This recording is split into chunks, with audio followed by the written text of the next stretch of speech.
Boa noite a todos. Gostaria de agradecer a presença de todos os presentes e as pessoas que nos acompanham pela internet. Agradeço também a presença do Dr. Gilberto Carlos Maestro Júnior, que está conosco hoje. É um grande prazer recebê-lo aqui novamente. E aproveito para apresentá-lo. O Dr. Gilberto é advogado, mestre em Direitos Difusos e Coletivos pela Unimes de Santos, professor da Faculdade de Direito de Sorocaba e da Faculdade de Direito de São Bernardo do Campo, professor convidado nos programas de pós-graduação Lato Sensu de diversas instituições de ensino. O título do curso: A Execução da Sentença no Processo Civil e no Processo Trabalhista, e o tema da aula de hoje: A Execução da Sentença no Processo Trabalhista. Neste momento, viremos as palavras do Dr. Gilberto e desejo a todos um ótimo curso. Boa noite a todos. Muito obrigado, Nádia, mais uma vez. E boa noite também àqueles que nos acompanham pela internet. Eu vou tomar a liberdade de falar em pé, porque eu sou descendente de italiano. Se eu falar sentado, senhoras e senhores, sai nada, né? Então vamos falar em pé, me permite? Muito obrigado. Vamos lá. E nós vamos trabalhar hoje um tema que eu considero de suma importância. Por quê? Porque, para que serve a execução? Bem, a execução é aquela fase do processo na qual eu pego um direito, um crédito, por assim dizer, reconhecido em um documento ao qual a lei outorga a condição de título, ou pior, reconhecido pelo próprio Poder Judiciário em uma sentença, e tiro aquele direito do papel para transformá-lo em algo efetivo, destinado a atender àquela pessoa que detém o referido direito. Em outras palavras, um amigo meu, advogado, em conversa de corredor de fora, ele diz o seguinte: a execução serve para não deixar a sentença ir para a moldura, não deixar a sentença ir para a parede. E é por aí mesmo. A gente quer, na execução, é transformar aquilo que o comando sentencial nos trouxe em efetivo, no mais das vezes, dinheiro para o credor. No nosso caso do bate-papo de hoje, o credor trabalhista. Qual que é a ideia que reservei para esses momentos de hoje, com os colegas presentes, com os colegas que nos acompanham pela internet? Um resumo do procedimento da execução trabalhista, fundada em título judicial, algumas peculiaridades que às vezes passam desapercebidas na prática, e uma pincelada no que está por vir, porque a execução, não sei se os colegas presentes e pela internet estão acompanhando, ela passa por um momento de reforma. Nós temos um projeto de lei no Senado, desde 2011, que está avançando. A última alteração foi de abril agora no projeto. O último relatório é do final de abril de 2014. Então não é um projeto que está engavetado, ele está tramitando. Tende a gerar resultados concretos. Então comentaremos um pouquinho também sobre essas perspectivas da execução trabalhista, ok? Pretendo fazer isso com o enfoque mais prático possível, para que a gente possa tirar proveito desses poucos minutos que teremos juntos, um pouquinho mais de 1h30 de bate-papo, ok? Então, começando. Primeiro ponto a ser salientado para o bom estudo da execução trabalhista é o seguinte: a execução trabalhista, ela tem como legislação base a CLT. A CLT. Que artigos da CLT? São pouquíssimos artigos. Do 876 ao 892. A CLT do 876 ao 892 disciplina a execução trabalhista. E aí a pergunta: mas em tão poucos dispositivos é possível fechar-se o sistema da execução trabalhista? É possível ter-se esgotado o necessário para a disciplina dessa fase tão importante do processo? Evidente que não. E a própria CLT reconhece isso. Por que eu digo isso? O legislador ele fez inserir na CLT o artigo 889. E o que traz o artigo 889? Traz as regras de integração da execução trabalhista.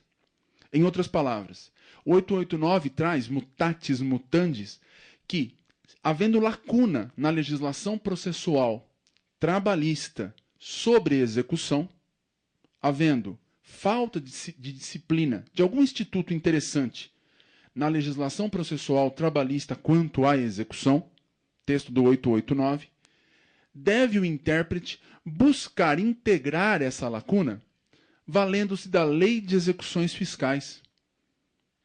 Lá a 6.830 de 80, a Lei de Execuções Fiscais. Na sequência, não havendo solução na Lei de Execução Fiscal, pode-se aplicar a legislação processual comum, e entenda-se o CPC normalmente. Pois bem, é óbvio que não basta haver lacuna. Nós temos que ter lacuna na lei trabalhista, pertinente ao processo de execução, e temos que ter nestas normas, lá da Lei de Execução Fiscal, lá do Código de Processo Civil, que eu quero trazer para a nossa execução, compatibilidade. Compatibilidade com o quê? Com os princípios e regras que regem o processo do trabalho. E aí é importante pensar no que vem a ser o processo do trabalho. Eu costumo brincar, principalmente nas aulas de graduação, nas quais nós estamos passando as primeiras noções aos estudantes de direito sobre a execução trabalhista ou sobre o processo do trabalho. Eu costumo dizer que no nosso processo do trabalho nós temos um instrumento que visa possibilitar ao Poder Judiciário servir, por assim dizer, ao interesse de todos em concretizar aquele direito reconhecido na sentença, sentença essa trabalhista. E se é assim, qual que é a natureza que normalmente marca os direitos reconhecidos numa sentença trabalhista? Ora, as verbas trabalhistas, em sua grande maioria, têm natureza alimentar. Se é assim, nós podemos entender o espírito do processo do trabalho com uma pequena brincadeira. E que brincadeira séria é essa? Se as verbas trabalhistas têm natureza alimentar, e o trabalhador busca na ação trabalhista receber essas verbas, quem tem fome tem pressa. Quem tem fome tem pressa. E se é assim, o processo do trabalho deve ser rápido, célere, sem perder a segurança. Célere, sem perder a previsibilidade. Qualquer tipo de instituto que esteja ali previsto no CPC, ou antes na Lei de Execuções Fiscais, e que, na verdade, venha burocratizar o processo no âmbito trabalhista, ele não pode ser aceito. Ah, mas há lacuna no processo do trabalho? Pode haver. Pode haver, mas não será compatível com essa ideia de um processo concentrado, de um processo célere. Tão concentrado que na fase de conhecimento quase tudo acontece em um único ato composto. Qual ato? A audiência. O que acontece fora da audiência no processo do trabalho? Se nós abstrairmos a prova pericial, no processo do trabalho, distribuição, expedição de notificação. O resto é tudo na audiência. Por quê? Porque o processo busca concentrar atos, ser econômico para ser célere. Ora, adianta ser célere, econômico, concentrado na fase de conhecimento para que se chegue à sentença. E quando, diante da fase de execução, momento que realmente interessa ao credor, tornar-se moroso, tornar-se cheio de, vamos colocar, obstáculos burocráticos processuais? Evidentemente não. Então, o 889, ele permite que se busque socorro na Lei de Execuções Fiscais, até no CPC, desde que isso venha para atender aos mesmos princípios que a legislação processual trabalhista traz e em caso de lacuna, ok? Essa informação eu quis destacar, embora conhecida certamente de todos, eu quis destacar porque vai ser muito útil daqui a pouquinho para que a gente possa conversar sobre um dos pontos talvez mais estranhos, para não dizer polêmicos, da execução trabalhista, que é aquela história da aplicação da multa do 475J do CPC.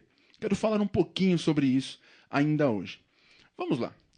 Voltando, essa execução que está dentro, está no bojo de um processo com essas características do processo do trabalho, ela é regida por alguns princípios que nós também temos que levar em consideração.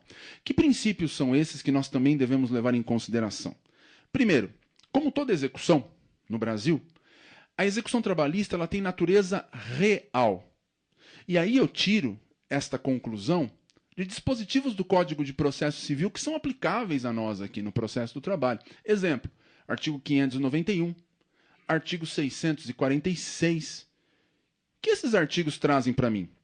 Trazem que, na verdade, o executado ele não responde pessoalmente, no sentido de responder com seu corpo, com sua liberdade, com sua vida pelos seus débitos. O executado, ele responde apenas com o seu patrimônio, apenas com o seu patrimônio. Por isso se diz que a execução tem natureza real. A regra do 591 do 646. Bem, então, o patrimônio do devedor responderá pelo crédito, ou garantirá, melhor dizendo, o crédito do seu credor, do exequente. Legal. O exequente, se ele não receber voluntariamente o que lhe é devido, ele vai buscar indicar bens para serem penhorados. Tudo bem. Qualquer bem? Esta regra da natureza real, ela é ilimitada? Não. Mas 3 princípios podem ser salientados aqui e são de suma importância para que a gente entenda a execução trabalhista. O primeiro deles, limitação expropriatória. Limitação expropriatória. A lei traz para nós que não é possível, não tem como, se permitir uma penhora de bens, além do que é necessário para fim de satisfazer o crédito do exequente. A expropriação, a retirada de bens do patrimônio do devedor, ela fica limitada principiologicamente ao necessário para pagamento do crédito. Muito bem, então eu posso penhorar bens, somente o necessário. Mesmo assim, há limites. Vamos supor que o bem que eu consegui encontrar para penhorar, ele tem um valor tão reduzido que quando muito, possibilite o pagamento das custas da execução, das custas do processo. Teria lógica? Há proveito para o credor na penhora de um bem do devedor que quando muito vai quitar as custas? Obviamente não. Chama-se isso de princípio da não prejudicialidade ao devedor. Né? Então o que acontece? O artigo 659, no seu parágrafo 2º, ele vai CPC, ele vai trazer para nós que quando o bem indicado à penhora, ele não tiver um valor suficiente para quitar mais do que as próprias custas do processo, ele não será objeto de penhora. Ok? Também há outros bens que não podem ser objeto de penhora. Pelo princípio do não aviltamento do devedor. A doutrina chama de princípio do não aviltamento do devedor. Entende-se, por exemplo, que os bens indispensáveis à salvaguarda da dignidade humana do próprio devedor não podem ser penhorados. Ah, mas isso é muito abstrato, Gilberto. Realmente.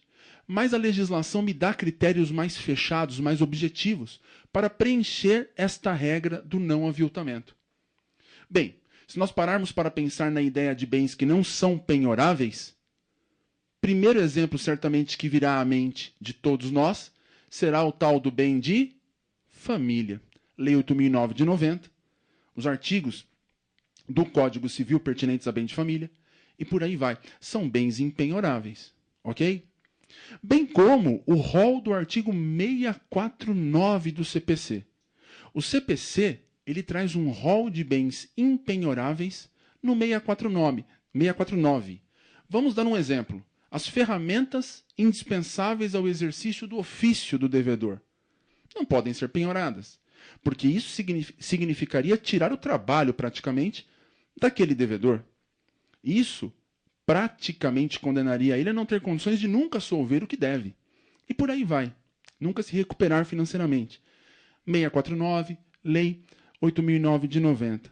Fica por aí? Não. Nós temos diversos outros princípios. Tem um outro bastante interessante, que é o princípio da livre disposição da execução. Às vezes um pouco esquecido. A execução ela é de livre disposição pelo credor. O credor pode desistir da execução independentemente da concordância do devedor.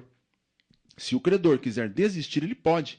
Princípio da livre disposição da execução. Ok? E um outro princípio, esse um pouco polêmico também, que é o princípio estampado no próprio Código de Processo Civil, no artigo 620. Aquele que traz que a execução deve tramitar da forma menos gravosa para o devedor. Pergunto, Será que esse princípio é aplicável à execução trabalhista? E por que eu digo isso? Porque há doutrinadores que afirmam que hoje este princípio cede a um outro. O princípio da execução, tramitando de modo menos gravoso para o credor. A execução ela deve tramitar do modo que for necessário para atingir ao máximo o interesse do credor. Notem, aí a grande pergunta que surge. Por que se defende isso? Será que nós estamos diante do princípio do coitadinho? Coitadinho do trabalhador? Tudo para... Será que é assim? Será que nós estamos diante da tal exacerbação da vulnerabilidade? O vulnerável tem que ser protegido a qualquer custo? Será que é por aí? E por que eu pergunto isso? Nós podemos interpretar a legislação esquecendo a Constituição? Evidentemente que não. Evidentemente que não. E a Constituição Federal, ela traz para nós, no artigo 1º, inciso 4, artigo 1º, inciso 4, que é princípio fundamental da República Federativa do Brasil, o valor social do trabalho e da livre iniciativa. O que isso significa? Significa que o Constituinte, no artigo 1º, inciso 4 da Constituição, traz para nós que livre iniciativa, empreendedorismo, capitalismo, capital e trabalho têm valor social, ambos, e devem estar em constante equilíbrio. Por que eu digo isso? Porque a Constituição não traz em dois incisos diferentes o valor social do trabalho, depois o valor social da livre iniciativa, como princípios da República. Traz no mesmo inciso 4 do artigo 1º. E mais que isso, a Constituição une esses dois elementos, livre iniciativa e trabalho, com a conjunção aditiva e, como uma soma que gera uma unidade. Se nós pularmos para o artigo 170 da Constituição Federal, que nos traz os princípios da ordem econômica no Brasil, nós veremos que a ordem econômica é pautada na livre iniciativa e no valor do trabalho. Sempre em equilíbrio. O que significa que você pensar numa execução que a todo custo busque resultados pró-trabalhador, mesmo que para isso tenha que ignorar por completo que existem outros meios de tramitar menos gravosos para o devedor, significaria violar um equilíbrio constitucionalmente imposto. Me parece, portanto, que há de se ter muito cuidado quando se fala em execução. E eu coloco isso com muita tranquilidade, perguntando aos colegas que estão aqui no auditório: quem advoga na área trabalhista? Mais da metade dos colegas. Todos nós, tenho certeza que os colegas vão concordar comigo, todos nós às vezes somos surpreendidos por coisas que acontecem na execução. A execução trabalhista muitas vezes nos reserva surpresas, não é? A criatividade que às vezes advém das decisões no processo do trabalho, ela por vezes chega até a assustar, não é? E isso não é bom. Não é bom porque nós temos que lembrar também que é direito fundamental de todos, qualquer pessoa no Brasil, o tal do devido processo legal, né? Artigo 5º, inciso 54 da Constituição. Ora, nós não podemos ter um processo Kinder Ovo, processo que vem com surpresinha dentro. Nós temos que ter um processo previsível. E é isso que se busca, é isso que tem que se ter. É evidente que se o devedor quer apresentar, quer indicar um caminho para a execução, que não vai levar ao mesmo resultado de outro que o juiz vislumbrou, o juiz vai adotar aquele que for mais eficaz, e isso está certo. Até porque a execução, ela traz também um forte interesse social, né? Por que eu digo isso? O que aconteceria com a credibilidade do judiciário se as execuções nunca funcionassem? Do que adianta eu obter um êxito em uma ação judicial e na hora da execução simplesmente isso ficar no papel? Se a execução, quanto mais as execuções restam frustradas, mais todos os jurisdicionados perdem a confiança no poder judiciário. E isso faz mal para a ordem social. É importante para todos nós que a execução funcione. Isso é muito importante. A partir desta ideia, há um interesse, há uma questão de ordem pública em se adotar um caminho mais eficaz para a execução. Ainda mais na seara trabalhista. E em sendo assim, coloco aos senhores e às senhoras aqui presentes e aos que nos acompanham pela internet, que é fato, tendo dois caminhos, um mais eficaz que o outro, para fim de satisfação do crédito consubstanciado na sentença, é verdade e deve o juiz seguir por esse caminho mais eficaz. Agora, tendo dois caminhos que se equivalem, dois caminhos que para o credor, um ou outro levarão ao mesmo local. Sendo um deles menos gravoso ao devedor, este é o caminho que deve ser seguido, até para não aviltar-se a pessoa deste devedor. Ora, para quê? Qual é a vantagem, nem vantagem, qual seria o benefício que o credor extrairia de ter punido o devedor, que o credor extrairia de ter punido o devedor por uma execução mais gravosa, se o resultado é o mesmo para ele? Então, este princípio do 620 me parece de todo aplicável ao processo do trabalho, mas bem interpretado. Se houver um caminho ou outro mais eficaz, não adiantará o devedor invocar o CPC 620, dizendo que deve ser outra a conduta do juiz.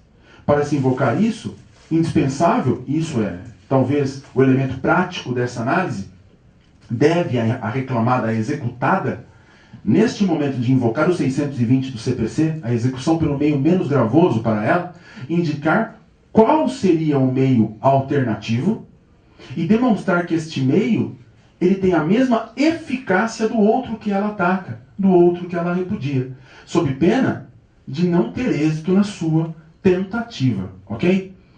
Pois bem, pontuados esses princípios gerais da execução, me parece que nós já podemos começar a falar do procedimento. E qual que é o procedimento de execução trabalhista fundado em título judicial hoje? Vamos lá. Primeiro, quais são os títulos judiciais? A CLT traz, no artigo 876, quais são os títulos executivos para o processo do trabalho. A CLT traz, no artigo 876, quais são os títulos executivos para o processo do trabalho. Traz para nós que são títulos judiciais, logo aqueles que interessam diretamente à nossa aula. A sentença judicial, transitada ou não em julgado. E o acordo judicial, o acordo devidamente homologado pelo Poder Judiciário. Bem, quanto ao acordo, nada a se discutir. Quanto à sentença, vale destacar que o 876 aponta para aquela transitada em julgado e aquela pendente de trânsito em julgado, aquela que ainda tenha recurso, ou cabível no prazo, né? Ou então tramitando. Ok? Por que a CLT traz que esta sentença pendente de trânsito em julgado é título executivo para nós? A explicação está no artigo 899. Alguém poderia falar, mas Gilberto, peraí. Você acabou de falar que até o 892 só, né? A execução. Pois é que no 893 a CLT inaugura a parte, o capítulo dedicado aos recursos. E no 899, a CLT fixa que os recursos trabalhistas são dotados apenas de efeito devolutivo, não tem efeito suspensivo. E aqui já vou fazer uma vírgula para dizer que efeito suspensivo para recurso trabalhista só é possível mediante ação cautelar, hein? Somente pela via da ação cautelar. Súmula 414 do TST. Mandado de segurança não serve para isso. Para se obter efeito suspensivo a recurso trabalhista. Ok? Ação cautelar, súmula 414. Se, em regra, os recursos trabalhistas não têm efeito suspensivo, evidentemente, torna-se possível a chamada execução provisória. Por isso que se diz que a sentença pendente de trânsito em julgado é título executivo. Título para quê? Para a chamada execução provisória. Para que a gente não perca muito tempo com a execução provisória, vamos pontuar dois detalhes que me parecem os centrais. Primeiro detalhe, execução provisória, segundo o próprio 899, parte final da CLT, ela vai tramitar até a penhora. Ela vai tramitar até a penhora. Tudo bem? Segundo detalhe, polêmica. aqui nós temos posições diferentes na doutrina e na jurisprudência. Se vai até a penhora, a execução provisória, é possível haver embargos à execução na fase de execução provisória, ou enquanto provisória à execução? Porque notem, vou adiantar, lá na frente retornarei ao tema. O prazo para os embargos à execução no processo do trabalho, artigo 884 da CLT, 884 da CLT, é de 5 dias contados da penhora, ou do depósito da quantia executada, enfim, contados da garantia da execução, da garantia do juízo. Se é assim, eu pergunto, havendo penhora, está garantido o juízo. Logo, a penhora vem antes dos embargos. A penhora vai dar o start para a contagem do prazo de 5 dias dos embargos à execução. Se o 899, parte final, me traz que a execução provisória caminha, tramita até a penhora, cabe embargos à execução enquanto provisória esta execução? Se vai até a penhora veio antes, para ali, uma corrente. Só que tem uma segunda corrente que vê o seguinte: qual vai ser o prejuízo? Por que se fala que a execução, por que se estabelece que a execução provisória só chega na penhora? Para na penhora. A resposta é: para evitar atos de expropriação. Vai que no tribunal reforma-se a decisão, ou venha o tribunal a reformar a decisão, não é? Se ocorrer esta reforma, nós teremos um grande prejuízo, se já é escutido o patrimônio do devedor, se ele já teve perda de bens expropriados em razão da execução. Não seria justo, não seria correto, causaria um problema a mais ao invés de uma solução. Então para na penhora, tudo bem? E espera transitar em julgado. Muito bem. O que acontece? O que acontece? Os embargos, eles levam automaticamente a atos expropriatórios? Não. Não. E permitir-se os embargos, os colegas certamente concordarão, os colegas de casa, do escritório, pela internet também concordarão, se permitidos os embargos, nós já teremos um avançar da tramitação da execução. De modo que quando houver o trânsito em julgado, o ponto no qual será pega a execução já estará bem adiantado em relação à própria penhora, não é verdade? Pensando assim, há uma boa corrente jurisprudencial, inclusive, que entende que é possível sim embargar a execução na fase de execução provisória e até haver o recurso de agravo de petição, a interposição do agravo de petição. Agravo de petição é o recurso que cabe das decisões proferidas na fase de execução trabalhista. Fase de execução trabalhista, o recurso que cabe se chama agravo de petição. Artigo 897, a linha A da CLT. Prazo de 8 dias. Ok? Muito bem. Há quem defenda, inclusive, isso. A lei, contudo, traz na parte final do 899 que na penhora cessa a tramitação da execução provisória. Tudo bem? Colocada essa polêmica para os colegas, vamos voltar à questão da execução. Mas agora a execução definitiva. Nós falamos que os títulos judiciais são acordo, ensejo de execução definitiva. Acordo homologado judicialmente, né? Sentença transitada em julgado, ensejo de execução definitiva. E a tal sentença pendente do trânsito em julgado, condenatória, né? Pendente do trânsito em julgado, que ensejaria a execução provisória que nós mencionamos aqui. Pois bem, peguemos então o acordo ou a sentença judicial já transitada em julgado. Execução definitiva. Qual que é o procedimento? Começa no 880. 880. Considerando que já houve a liquidação de sentença. Liquidação de sentença nos moldes do 879. Liquidada a sentença, inicia-se a execução. Execução que começa com a expedição do CPA, né? Do mandado de citação, penhora e avaliação. Algumas observações. Primeira observação.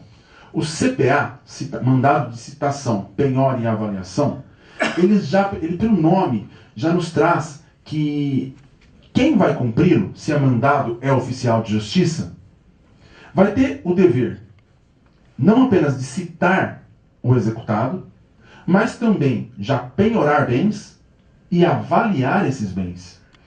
Portanto, a avaliação dos bens penhorados, quando havida pelo oficial de justiça, penhora feita pelo oficial, dar-se-á pelo próprio oficial de justiça que avalia os bens. Tudo bem até aqui? Um mandado que é expedido ou a requerimento do interessado, então o exequente vai e requer o início da execução com a expedição do mandado de citação, penhora e avaliação, ou ex officio. A execução trabalhista tem como característica o fato de que ela começa de ofício, ela pode começar de ofício. Essa citação, ela é expedida para que o executado, no prazo de 48 horas, artigo 880, 48 horas, pague o débito. Se ele pagar o débito, extingue-se a execução, obviamente se o pagamento for integral, né? Ou, para que ele garanta a execução. De que forma? Depositando o valor devido ou então indicando bens a penhora. Detalhe, a lei trabalhista ressalva que a indicação de bens a penhora deve observar a ordem preferencial do 655 do CPC, portanto, dinheiro em primeiro lugar. É óbvio que se o devedor indicar um outro bem e o credor concordar com isso, esta penhora, via de regra, vai acabar sendo ultimada, vai acabar sendo concretizada, ok? Se em 48 horas o devedor não pagar, nada pagar, nem depositar para fim de garantia do juízo o valor da execução devidamente corrigido, nem indicar bens a penhora, nos termos do artigo 883 da CLT, serão penhorados tantos bens quantos bastem à satisfação do crédito. E aí nós entramos na história, não é, da livre penhora de bens, que na prática, todos nós sabemos, começa já com a expedição do tal ofício eletrônico para bloqueio online, a tal penhora online, nos termos do convênio Bacen-Jude, ok? Uma expedição de ofício eletrônico ao Banco Central para que haja uma distribuição da ordem de bloqueio de quantias limitadas ao valor da execução, mantidas pelo executado junto a qualquer instituição financeira no Brasil. Algo que funciona, que é extremamente eficaz e que está em perigo com o projeto de novo CPC, né? O projeto de novo CPC coloca algumas vírgulas nesta penhora online que todos nós esperamos não passem, porque se passarem, basicamente tornarão um elemento histórico a penhora online, deixará de ser efetiva, ok? Muito bem, assim que funciona. Se não houver, nessas 48 horas, pagamento, depósito ou indicação de bens a penhora, livre penhora de bens determinada pelo juiz. Via de regra começa com Bacen-Jude, começa com penhora online. Se não obtiver êxito, aí o oficial de justiça volta para procurar bens. Você pode utilizar os demais convênios que a Justiça do Trabalho mantém. Então nós temos convênios com a Associação dos Registradores de Imóveis aqui em São Paulo, por exemplo, nós temos isso. Basta um requerimento, às vezes nem isso, às vezes de ofício, para que o juiz já oficie esta associação, a ARISP, pleiteando informações sobre eventuais bens imóveis registrados em nome do executado. Há convênio na mesma ordem com os órgãos registradores de automóveis, e por aí vai. Notem, existem, então, diversas possibilidades de localização de bens dos devedores para fim de penhora, livre penhora, sempre limitada, evidentemente, ao necessário ao adimplemento do débito. Muito bem. Feita essa penhora, como nós vimos, ou realizado o depósito, abre-se o prazo para embargos à execução. E aqui a gente vai começar a pontuar algumas questões um tanto quanto polêmicas, um tanto quanto interessantes, me parecem. Vamos lá. Qual será o prazo para embargos à execução? 5 dias. 5 dias contados do quê? Da ciência da penhora. Não da juntada aos autos de qualquer mandado, hein? Vira e mexe, nós temos notícias aí de executados que perderam prazo para fim de apresentar os seus embargos, de opor os seus embargos à execução, nos termos do 884 da CLT, em razão de estarem aguardando a juntada aos autos do mandado. Essa regra do processo civil, lá, para a fase de conhecimento, não se aplica para o processo do trabalho, no que tange aqui aos embargos, pelo amor de Deus, não se aplica. Cuidado com isso. 5 dias. E aí a pergunta que vem na sequência. Qual a natureza dos embargos? É recurso? Ou são uma espécie de recurso? Não. Os embargos, eles são uma ação incidental, uma ação de conhecimento incidental, o que significa que eles começarão com verdadeira petição inicial, ok? Ensejando o direito de defesa do embargado, ensejando uma sentença ao final. Segunda pergunta. Os embargos à execução, essa ação incidental de natureza cognitiva que serve para a defesa do executado no processo de execução. Os embargos à execução, eles permitem qualquer tipo de matéria no que se refere ao seu bojo? E aí começam os problemas. Se os colegas tiverem a possibilidade de compulsar a CLT, eu recomendo a leitura do 884, parágrafo 1º.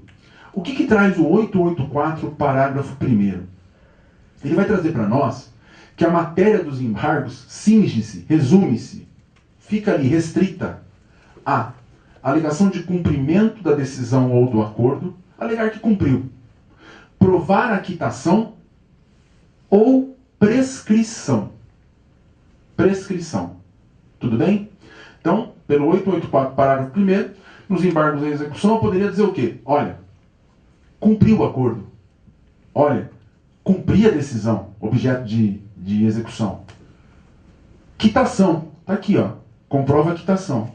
Por qualquer meio. Ou então, alegar prescrição. Tudo bem? Tá. Que prescrição é essa? Por que eu pergunto que prescrição é essa?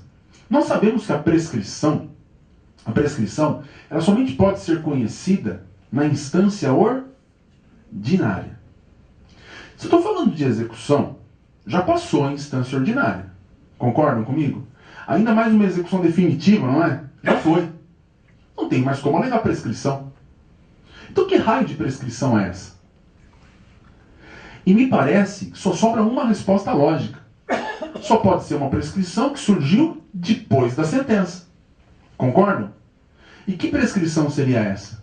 Só pode ser a tal da chamada prescrição intercorrente, prevista na Lei de Execuções Fiscais. Alguém poderia falar, mas espera aí, a prescrição intercorrente não tem previsão na Lei Processual Trabalhista? No começo do nosso bate-papo, eu aludi às lacunas da Lei Processual Trabalhista na fase de execução e disse da possibilidade de aplicação em casos de existência de institutos, regras, na Lei de Execuções Fiscais compatíveis com os princípios e regras do processo do trabalho, se trazer da LEF, da Lei de Execuções Fiscais, para a execução trabalhista, alguns institutos. Pois bem, artigo 40 da Lei de Execução Fiscal traz para nós a previsão da prescrição intercorrente. E aí minha pergunta, é compatível com o processo do trabalho? Bem, se nós acabamos de falar que a CLT traz, no 884, parágrafo 1º, no finalzinho, a alusão que é possível alegar prescrição nos embargos à execução.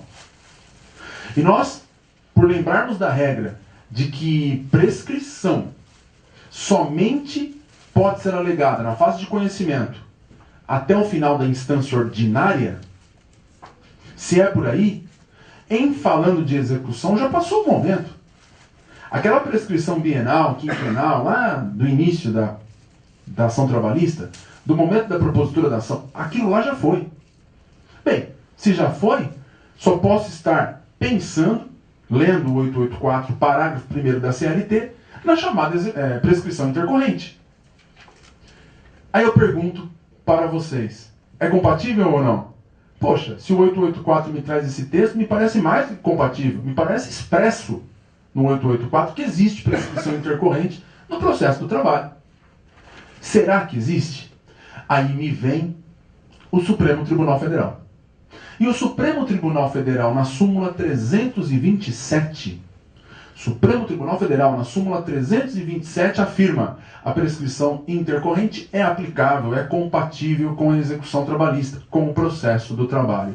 Ou seja, Existe prescrição intercorrente no processo do trabalho? Súmula 327 do Supremo. Sim, existe.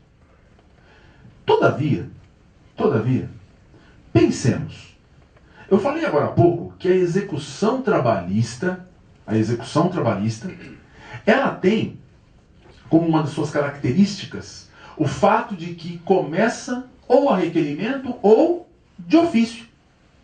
E mais do que isso, o juiz ele tem interesse que a execução trabalhista reste frutífera. Afinal de contas, o Estado quer que as suas decisões não fiquem no papel, sejam concretas na vida do jurisdicionado, sob pena do Estado juiz, do Poder Judiciário, perder credibilidade. Não foi o que nós falamos?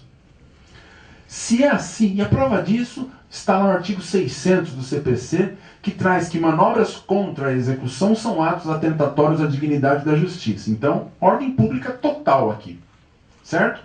Se é assim, pergunto, como é que eu posso falar em prescrição intercorrente? Qual que é a ideia da prescrição intercorrente, de um modo muito simplificado, lá no artigo 40 da Lei 6.830, da Lei de Execução Fiscal? A ideia é mais ou menos a seguinte: tramita a execução. Chega num certo momento que não se encontra mais bens. A execução vai parar, concorda? Parando a execução, você vai ficar durante um ano parado. Um ano. O que o juiz faz? Suspende o processo. Tudo bem? Manda para o arquivo provisório. Indo ao arquivo provisório, se ela ficar durante o período prescricional arquivado, tudo bem? Prescrição intercorrente. Tá certo? Notem, tentou-se tudo, está parada a execução, está paradinha a execução. O juiz não vê mais para onde ir, determina o arquivamento. Depois de um ano começa a correr o prazo. Minto, determina a suspensão. Depois de um ano começa a correr o prazo em arquivo para a prescrição intercorrente. Tudo bem até aqui? Tranquilo? Pois bem, pensando nos termos do artigo 884, parágrafo 1º, parece que só pode se referir à prescrição intercorrente aqui. Pensando na súmula 327, isso aconteceria entre nós. Execução trabalhista parou, o que eu faço? Eu, juiz, eu suspendo o processo por um ano, ainda assim continua parado, vai para o arquivo. Decorrido o prazo prescricional, e aí teria a discussão de 2 anos ou 5 anos, né? Nós teríamos prescrita a pretensão executiva do credor, ele não poderia mais desarquivar os autos validamente para executar no âmbito do processo do trabalho. Alguma dúvida? Há um tempo atrás, vários juízes aqui na segunda região chegaram a de ofício desarquivar processos e simplesmente despachar ali, decidir pela prescrição intercorrente. De ofício. Olha, está muito tempo arquivado, prescrição intercorrente, não se fala mais nisso. Retorne-se definitivamente ao arquivo. Vários. De ofício. Tudo bem? Porque essa lógica sistêmica que a gente colocou aqui, o texto da lei trabalhista parece que remete a isso mesmo. Tudo bem. Só que nós falamos que a execução pode ser impulsionada pelo juiz, não pode? Se é assim, como que o juiz, que pode até começar a execução de ofício, pode carrear ao credor toda a responsabilidade pela inércia? Toda a responsabilidade por um processo parado? A prescrição intercorrente, ela visa punir a inércia daquele que, tendo condições de buscar a satisfação do seu crédito, nada faz, abandona o processo, não é? Peraí, aqui não tem como acontecer isso, porque o próprio juiz deveria, então, tomar as providências. A ideia de prescrição intercorrente não se coaduna para muitos, defendem muitos, com a noção de uma execução que começa de ofício, que pode ser promovida e impulsionada de ofício. Se é por aí, seria incompatível com os princípios e regras que regem o processo do trabalho. E se é assim, não posso trazer o artigo 40 da Lei de Execução Fiscal para a execução trabalhista. Resultado, súmula 114 do TST. Súmula 114 do TST. Que traz a súmula 114 do TST? Que é inaplicável, não se aplica a prescrição intercorrente no processo do trabalho. O problema é que tanto a súmula 327 do Supremo, que diz aplica-se prescrição intercorrente no processo do trabalho, e a 114 do TST, que fala não se aplica, estão aí, mantidas. Nenhuma delas foi cancelada. Afinal de contas, aplica-se ou não? Resposta bastante simples. Para o TST, não. Se você conseguir chegar com a execução no Supremo, talvez você consiga fazer valer a súmula 327.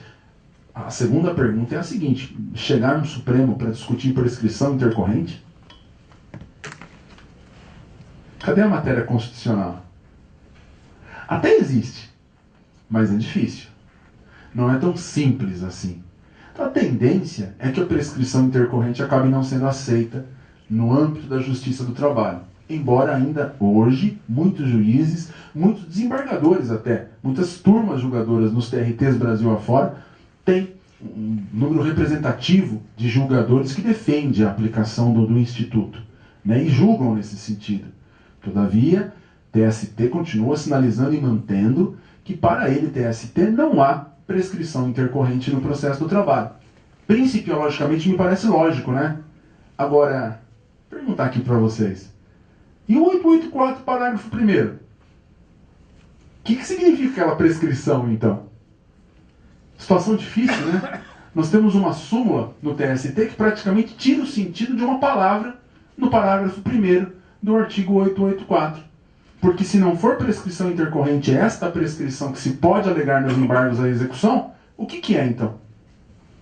Ok? Tudo bem? Mas é interessante pensar nisso, porque se nós tivermos pela reclamada, vale a pena usar, hein?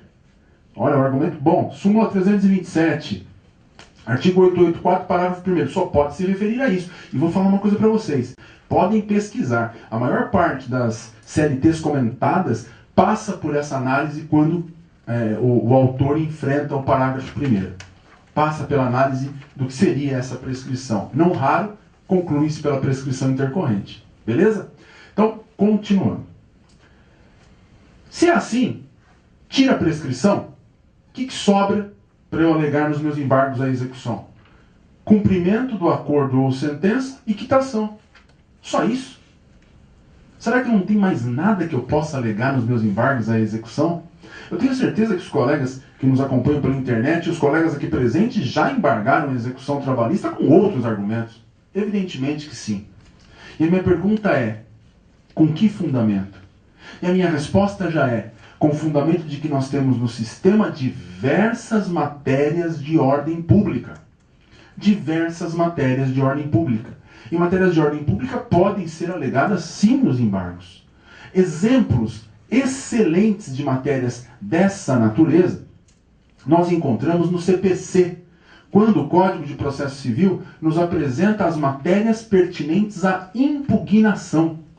A fase de cumprimento de sentença, sobre a qual amanhã o brilhante professor Gilberto Gomes Bruschi vai tratar.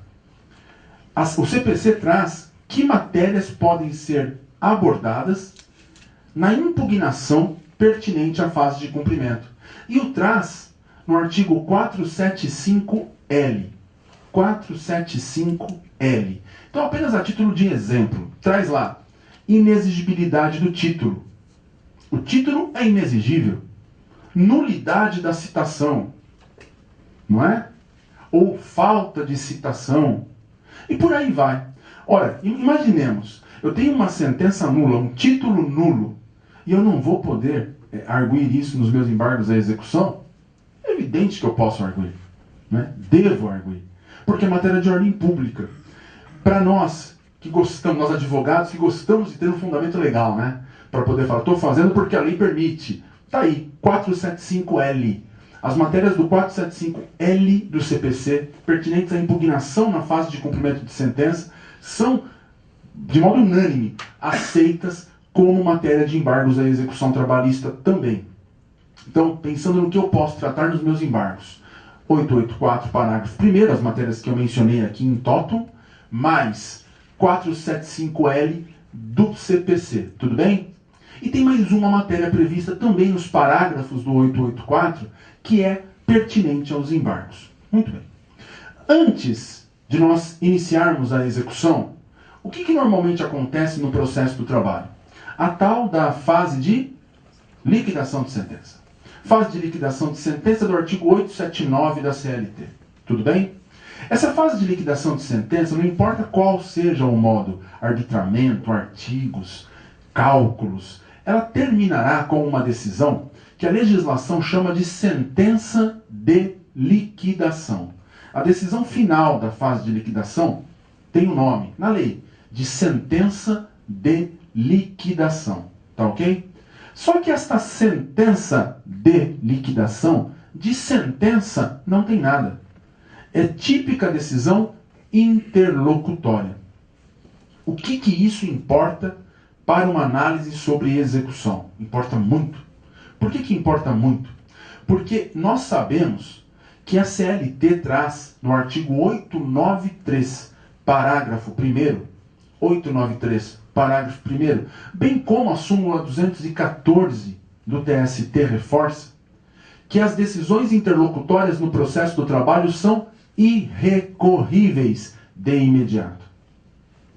Bem, se eu concluo que a sentença de liquidação é uma decisão interlocutória, e se eu concluo que no processo do trabalho as decisões interlocutórias são irrecorríveis de imediato, 893, parágrafo 1º da CLT, súmula 214 do TST, eu chego a uma conclusão inafastável de que não cabe recurso imediato contra a sentença de liquidação. E aí a pergunta, será que numa sentença de liquidação eu posso ter prejuízo? Imagine um erro nos cálculos de liquidação. E pode ser grande o prejuízo. Ok? Vou ficar totalmente de mãos amarradas sem poder discutir isso? Evidentemente que não. O 884, nos seus parágrafos, traz que será nos embargos à execução que deverá o devedor, o executado, discutir a sentença de liquidação. Então, houve a sentença de liquidação. Deixa começar a fase de execução. Mesmo com os cálculos homologados? Mesmo com os cálculos homologados. É que se o cálculo foi homologado, cálculo de quem? Aí as partes apresentam as suas contas, Isso. O juiz indica o perito, né, Isso. que apresenta a conta e o juiz então homologa O cálculo do perito, por exemplo. É isso aí. Ok. Eu estou pela empresa e não concordo com isso. O que eu posso fazer? Embargos? Embargos. É.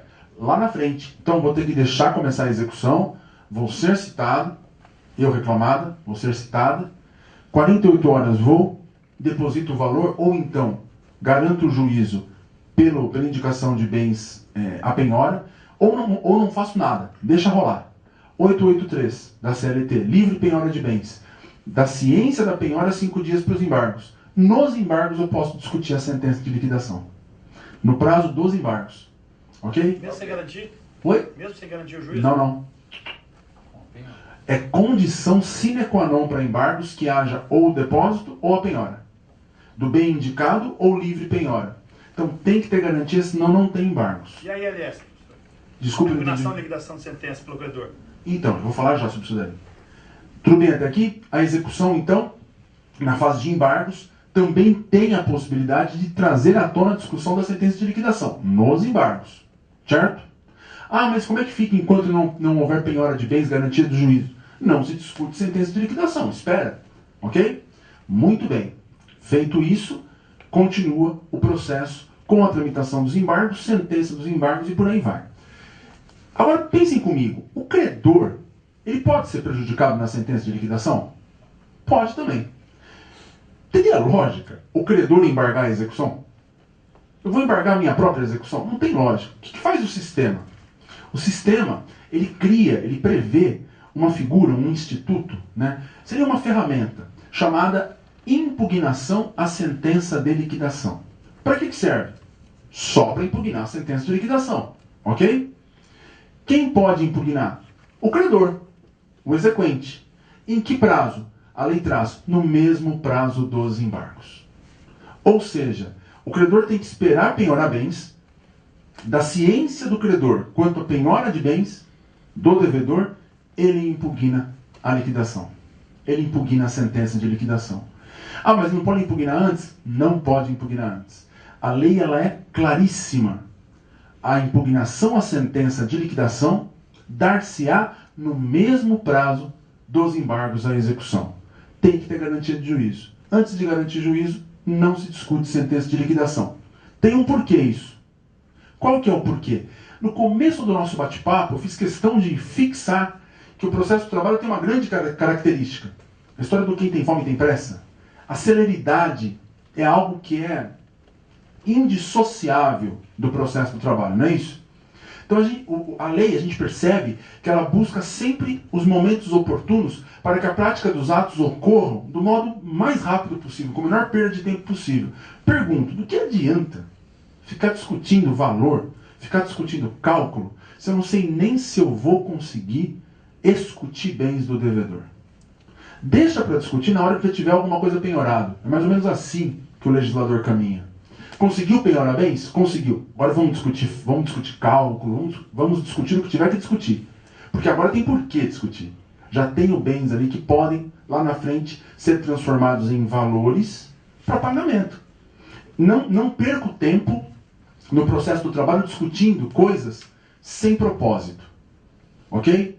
Já houve a fixação do valor pelo juiz. Tudo bem. Só vou discutir isso na hora que eu puder efetivamente receber alguma coisa. É mais ou menos por aí que vai filosoficamente, ou que foi filosoficamente o legislador. Ok? Respondeu?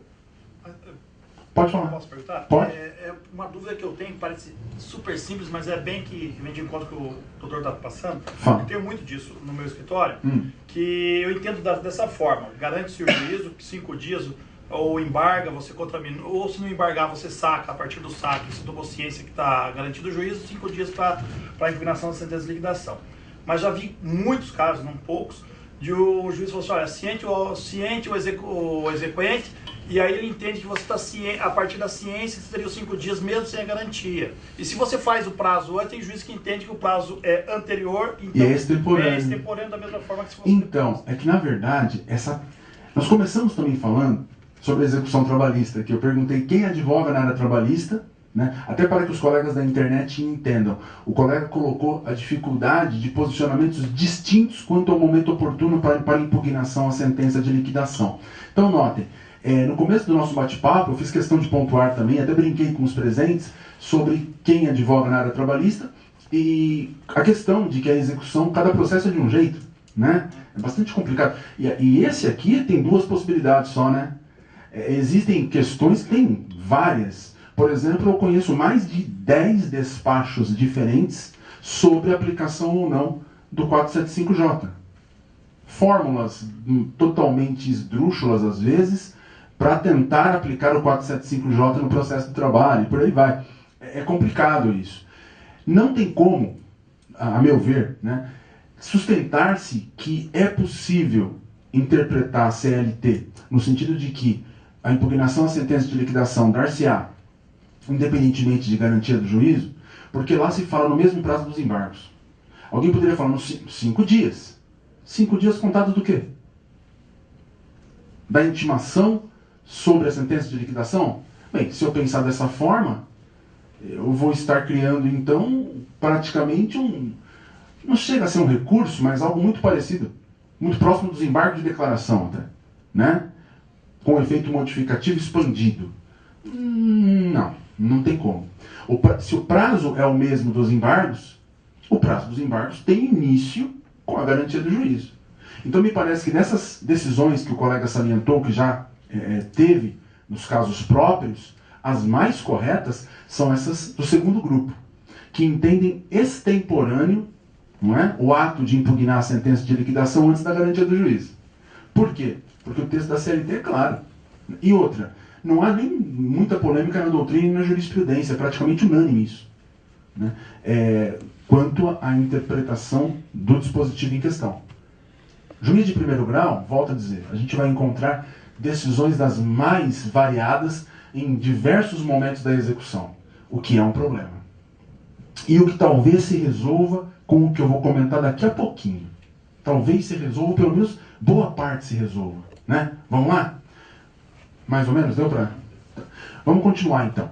Então, pontuado isso, nós já fechamos o procedimento do início da execução e já entramos falamos da prescrição intercorrente e entramos nos embargos da execução, dizendo o que pode trazer os embargos de execução, o que pode ser trazido nos embargos da execução, ok?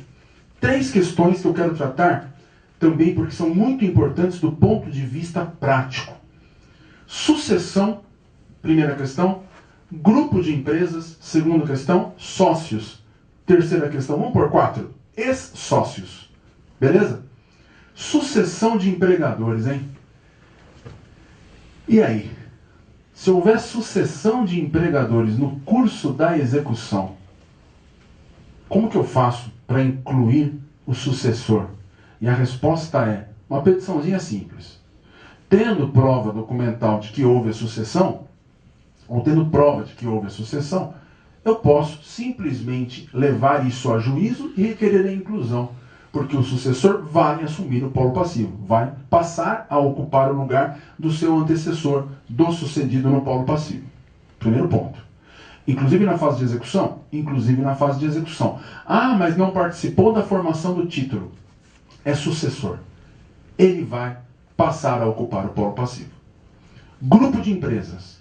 Grupo de empresas. Se você provar a existência do grupo na fase de execução, você consegue incluir, já na fase de execução, os demais integrantes do grupo, no polo passivo, como executados na condição de devedores solidários.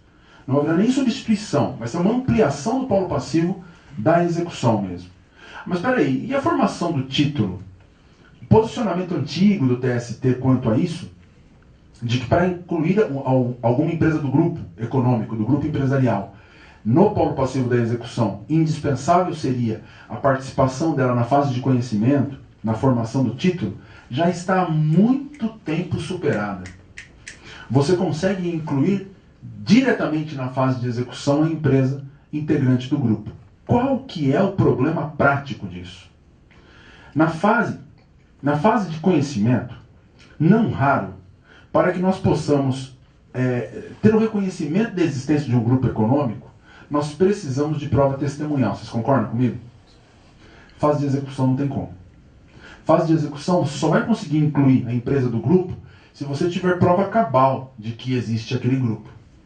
Vai ter que ter elementos ali muito convincentes, documentados ou documentais, para levar ao juiz, na fase de execução, esta informação e conseguir incluir a empresa do grupo. Sem esses elementos documentais de modo suficiente, você não consegue. Aí, ou daí, a necessidade de ainda, me parece, incluir-se no polo passivo das reclamações trabalhistas as empresas do grupo de maior solvência. Por quê? O seguro morre velho, não é verdade? A gente vai discutir na fase de conhecimento já essa questão, fazer a prova de modo amplo, inclusive testemunhal, se for necessário, e obter na sentença o reconhecimento da existência do grupo, da inclusão daquelas empresas no mesmo grupo, né? E da consequente responsabilidade solidária. Tudo resolvido. Agora, se você tem prova documental, como eu disse, de que empresas integram o mesmo grupo, você pode tranquilamente incluir na fase de execução, mesmo sem que esta empresa, agora indicada para passar a ser executada, tenha participado da fase de conhecimento, da formação do nosso título executivo. Muito bom. Essa regra, quase todo mundo que atua na área trabalhista sabe. A pergunta aqui interessante é a seguinte: por quê? Por que eu posso incluir direto na fase executiva? Tem que ter um fundamento jurídico para isso, não é verdade? Tem dois. Primeiro, são devedores solidários, certo? Agora, o melhor fundamento é outro. Hoje, vigora, a partir da própria jurisprudência do TST, vigora a noção ou a teoria de que no grupo econômico nós temos empregador único. No grupo econômico nós temos empregador único. Se no grupo econômico nós temos empregador único, ora, eu posso incluir qualquer um dos integrantes do grupo na fase de execução. Afinal de contas, um deles que integram esse grupo, que forma um empregador único, participou da fase de conhecimento. E se participou da fase de conhecimento, os demais integrantes não podem dizer que não sabiam do que aconteceu, que não tiveram chance de ter ingerência no que se refere à defesa. Então a teoria do grupo econômico como empregador único favorece juridicamente o nosso fundamento da possibilidade de inclusão diretamente na fase de execução da empresa integrante do grupo. Ok? Tudo bem? Terceiro elemento, que a gente está passando com um pouco de brevidade, mas tentando ir no ponto mais importante, para conseguirmos falar tudo até o final do nosso horário. Vamos lá. Terceiro elemento, sócios. Sócios. E aqui eu entro um pouquinho na história da desconsideração da personalidade jurídica, hein? Ai, ai, ai. Vamos lá? Duas possíveis linhas de pensamento. Primeira possível linha de pensamento. É preciso desconsiderar a personalidade jurídica para que o sócio venha a ser alcançado. Como assim? Para eu incluir o sócio na execução, redirecionar a execução à pessoa do sócio, eu preciso ter a desconsideração da personalidade jurídica? Sim ou não? Parece que sim, né? Bem, pregador é a pessoa jurídica lá, certo? Eu quero pegar os sócios, eu tenho que desconsiderar. Certo ou errado? Qual o fundamento? Bem, nós temos vários fundamentos, vários mesmo. Na lei antitrust a gente vai encontrar fundamento para isso. Vamos pegar os dois principais, que eu acho que são suficientes para essa análise inicial. Quais são os dois fundamentos principais que poderiam justificar a desconsideração da personalidade jurídica aqui? Artigo 50 do Código Civil e artigo 28 do Código de Defesa do Consumidor. Artigo 50 do Código Civil, artigo 28 do Código de Defesa do Consumidor. Tudo bem? Artigo 50 do Código Civil, ele acaba destacando muito a questão da fraude. Tem que demonstrar fraude para poder desconsiderar e por aí vai. Muito mais rigoroso o Código Civil para permitir a desconsideração da personalidade jurídica se comparado com o Código de Defesa do Consumidor. No CDC, artigo 28, a prova da insolvência já é suficiente para você conseguir desconsiderar a personalidade jurídica. Eu posso nem alegar fraude, a insolvência. Tudo bem até aqui? Na nossa prática, e aqui fugindo um pouco da teoria, né, se nós estivéssemos só discutindo desconsideração, nós poderíamos entrar na teoria maior, teoria menor, mas não é o propósito de hoje. Vamos direto para a prática. Vamos lá. Se nós pensarmos no que acontece no cotidiano das execuções trabalhistas, eu pergunto aos colegas presentes e peço que os colegas da internet nos acompanhem em termos de pensamento. Vamos lá. Será que na execução trabalhista a gente precisa alegar fraude para conseguir direcioná-la aos sócios? Via de regra, basta que o Bacenjude volte negativo ou insuficiente que a gente já consegue, não é assim? Requer o redirecionamento e vai que vai. Vai para os sócios. Muito raro um juiz que exija que você continue tentando encontrar bens da empresa para direcionar para o sócio. Não deu certo a busca ou a tentativa de penhorar dinheiro via Bacenjude, penhora online, basta requerer que o juiz já redireciona para os sócios. É assim ou não é? Muito bem. Primeira pergunta. Estamos discutindo fraude, então? Não. Então a gente pode afastar o artigo 50 do Código Civil. Talvez o fundamento mais próximo do que acontece na Justiça do Trabalho, neste momento, da inclusão dos sócios, do redirecionamento da execução à pessoa dos sócios, seja o artigo 28 do Código de Defesa do Consumidor. Né?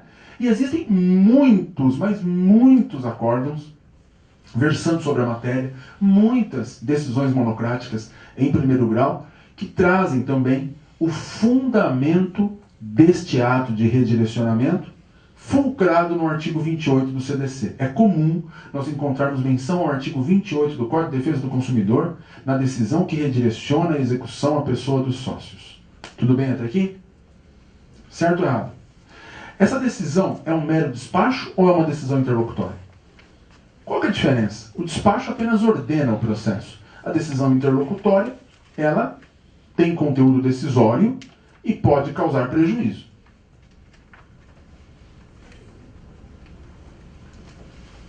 Portanto, pergunto, essa decisão que redireciona a execução para os sócios é um mero despacho ou é uma decisão interlocutória? Me parece uma decisão interlocutória, né? Sim ou não? Sim. Então tá.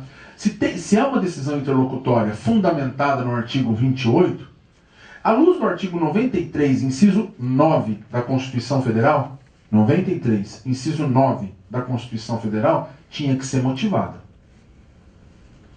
As decisões judiciais têm que ter motivação. Decisão sem motivação é nula. Decisão sem motivação, eivada de nulidade. Quem aqui nunca viu, ou quem em casa nunca viu, quem nos acompanha pela internet nunca viu, uma decisão assim, mais ou menos, ó. Vem ali o exequente e requer o redirecionamento aos sócios, né? Aí vem a decisão, defiro, ponto. Expressa se o necessário, basta em júdice, ponto. Vocês já viram? Todo mundo já viu, né? Eu quero perguntar o seguinte, cadê o fundamento? Onde está o fundamento disso? Se a gente for levar a rigor essa análise, levar de uma forma mais técnica, nós poderíamos afirmar que essas decisões todas são nulas. Nulas. Agora eu também pergunto, quem já conseguiu, pela reclamada, anular uma decisão dessa? Ninguém.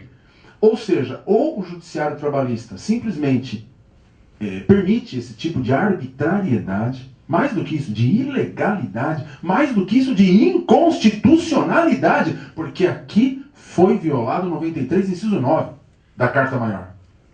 Certo? Ou tem fundamento para isso. E aí a minha pergunta, tem fundamento para isso? E a resposta é, depende. Depende do quê? Depende da teoria que a gente adota para fim de definir quem é o empregador. Existe uma teoria, alguns chamam de teoria da despersonificação do conceito legal de empregador. Tá ok? Que defende o seguinte, traz que o empregador não é a pessoa jurídica. A pessoa jurídica, que lá, o nominho está no Lerite, o nomezinho dela está na carteira de trabalho, não é? Nos registros, o nome empresarial, né? Está ali na documentação do trabalhador. Essa pessoa jurídica é um empresário, é a sociedade empresária.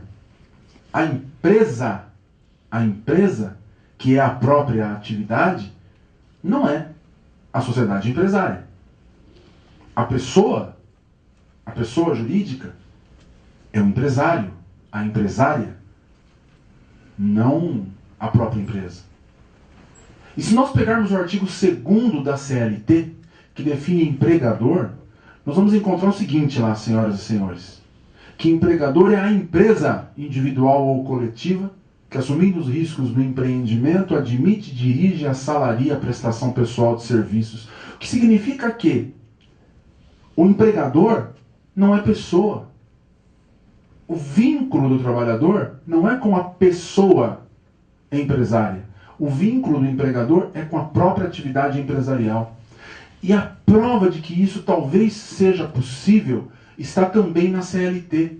Porque o que trazem os artigos 10 e 448 da CLT? 10 e 448 da CLT.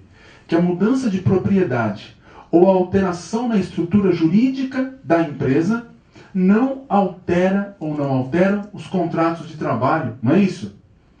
Por isso que é possível nós termos lá o nome de uma empresa carimbado, ou o nome de uma pessoa jurídica, de uma empresária carimbado na admissão, e outro nome na dispensa. Isso é comum de acontecer quando há sucessão, né?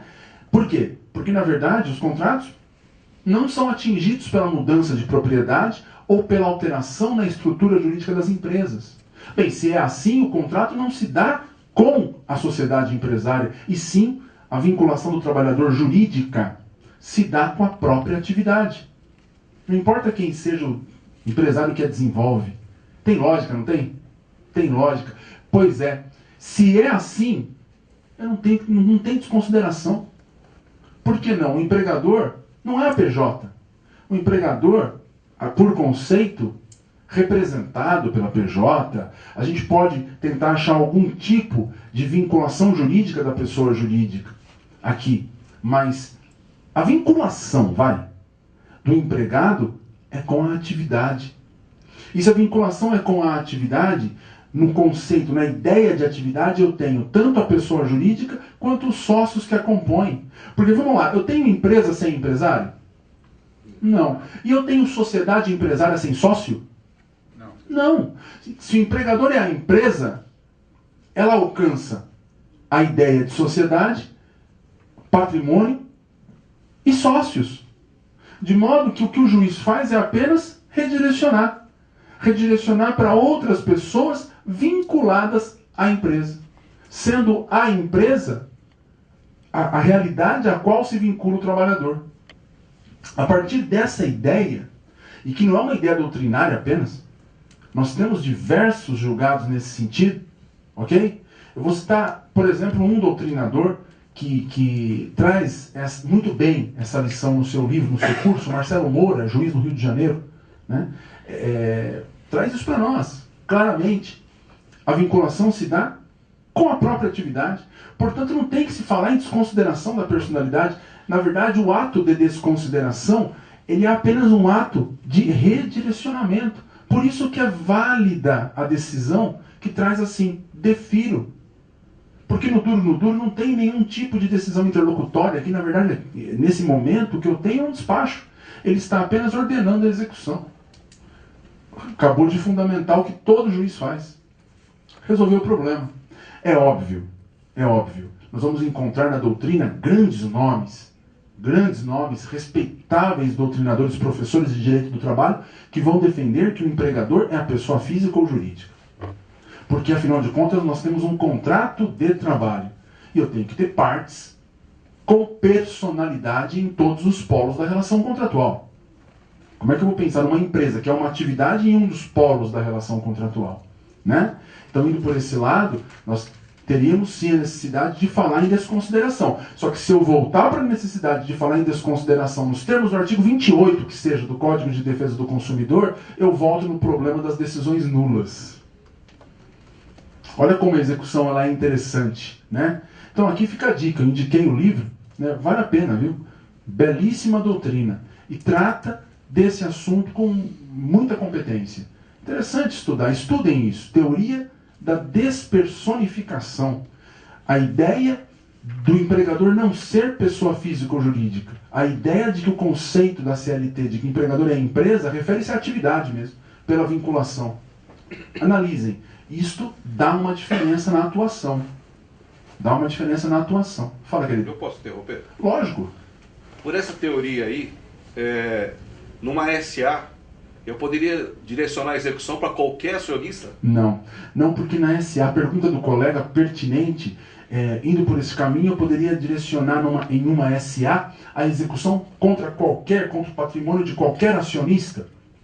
A resposta seria não, porque na SA nós temos algo muito diferente, né? Muitos acionistas não são empresários. Muitos acionistas são meros investidores. Então a característica, não é, de uma sociedade anônima, nesse sentido, faz com que nós não possamos ver com essa amplitude toda a figura do sócio como algo ou como alguém engajado na empresa. Por exemplo, chega no seu gerente e fala assim, eu quero comprar umas ações, investir em ações. Acabou de se tornar acionista de algumas empresas. A pergunta é, qual que é a sua participação na atividade empresarial? A resposta é 0. Né? Então você não faz parte da ideia, da noção, do conceito de empresa, no plano da realidade. Não tem como alcançar. Na verdade, assim, desculpa interromper. Não. A pergunta é que num outro evento, o Dr. Moro, ele dá um exemplo taxativo disso, que ele teve um cliente que ele era acionista da Telefônica, e a Justiça Trabalhista conseguiu penhorar o Chevette dele, por ser acionista, eu acho que por essa teoria. Talvez.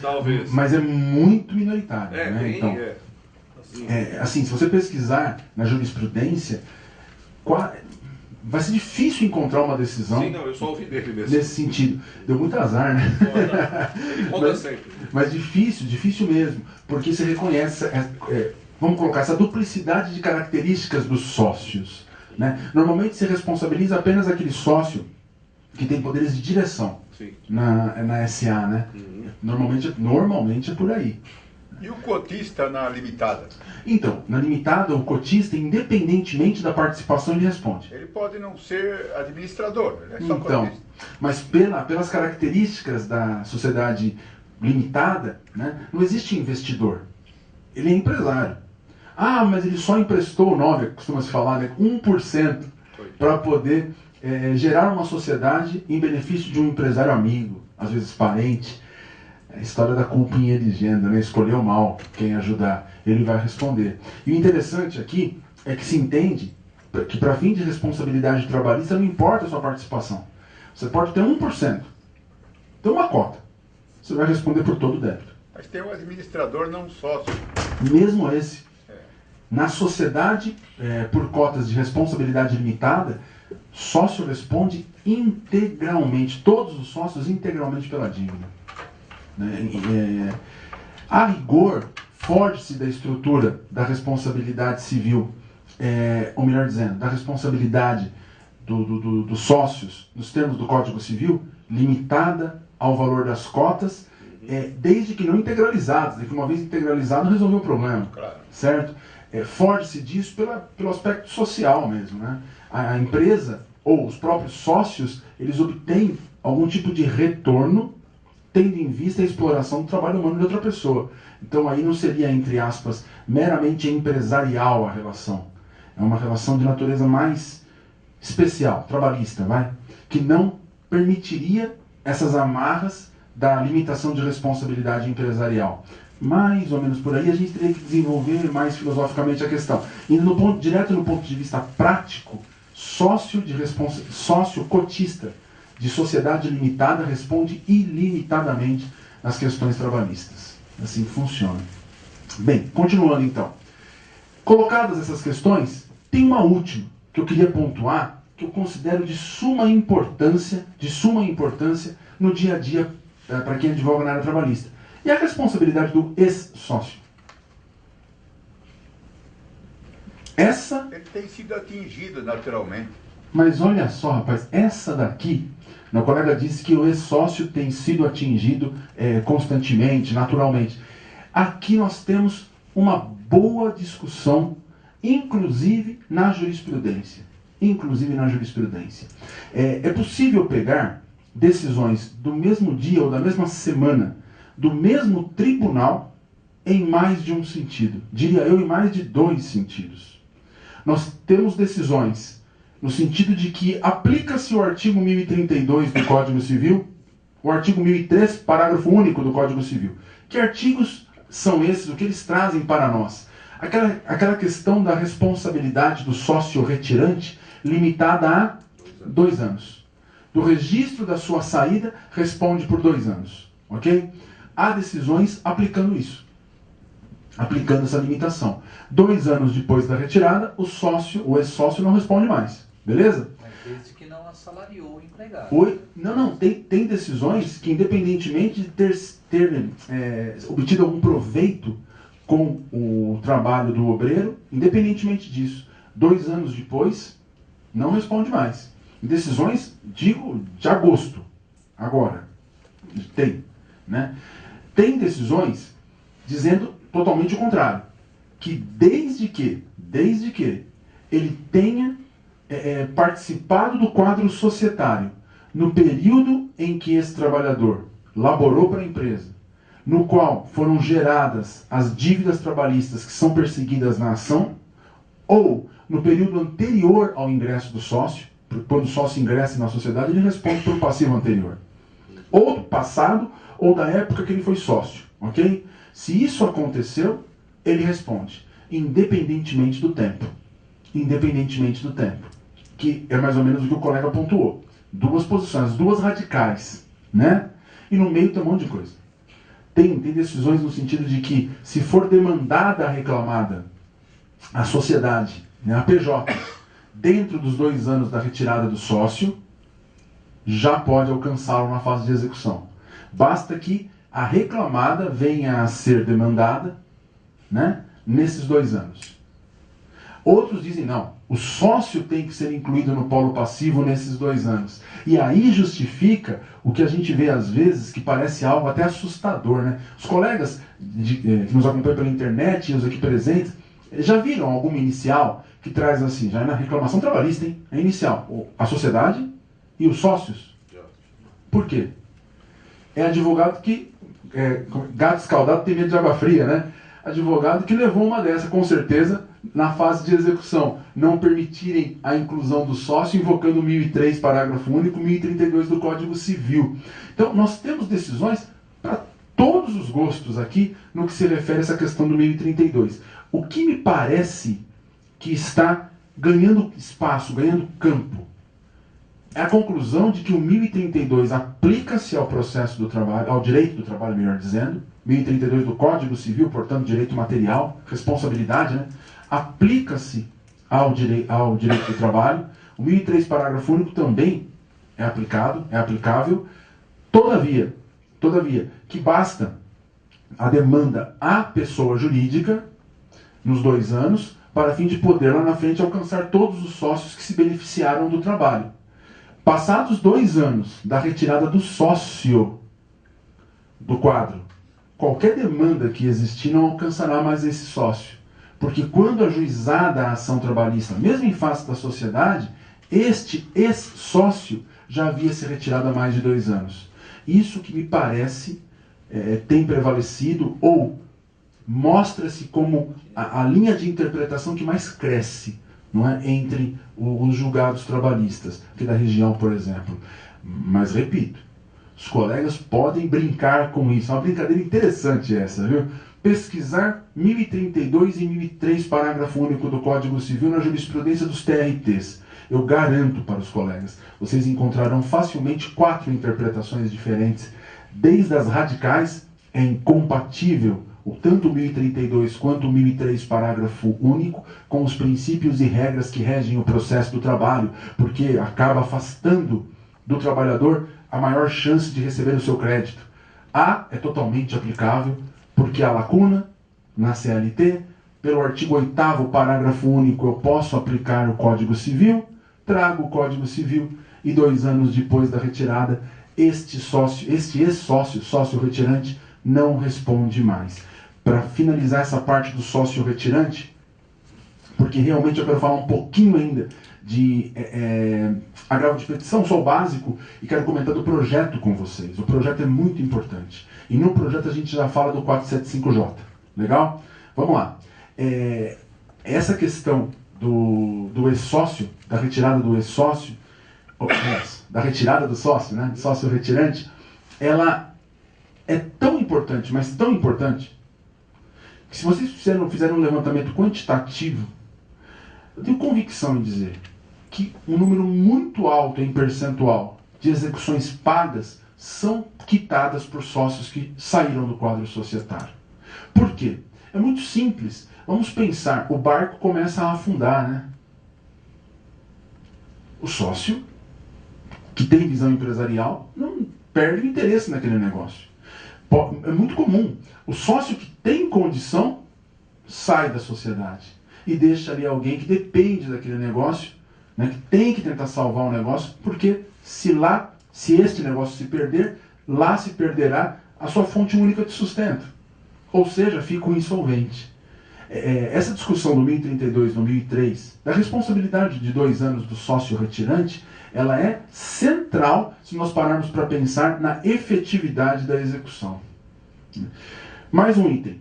Vamos falar um pouquinho, então, do agravo de petição.